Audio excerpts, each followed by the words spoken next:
Hi అండి, welcome to Vasavi Vasudev కుటుంబం. ఇప్పుడైతే ఈ యాలకులు పొడి చేయాలి. అంటే మనం ఇలా చేసి కంటే కొంచెం వేపేసి అప్పుడు పొడి చేసామంటే బాగా మెత్తగా అవుతుంది. ఇవైతే నాకు ఎక్కువ కావాలి యాలక్కాయలు, యాలక్ పొడి, అందుకని తీసుకున్నాను. ఇప్పుడైతే 100 గ్రామ్స్ తీసుకున్నాను. ఇవంతే.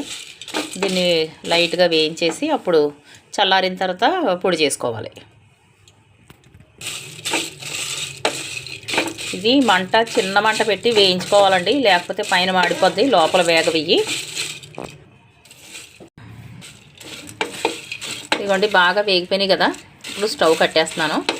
ఇలా వేగితే కొంచెం చల్లారిన తర్వాత అప్పుడు మనం ఇవి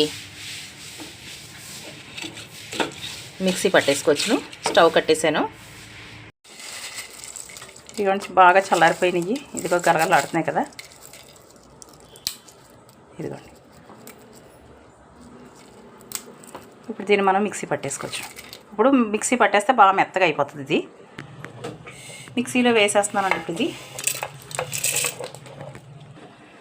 మిక్సీ వేసాను. ఇందులో నేను పంచదార అది ఏమి వేయట్లేదు, ఓన్లీ యాలక్కాయలే పొడి చేస్తున్నాను. ఇదిగోండి మెత్తగా పొడి చేసేసాను.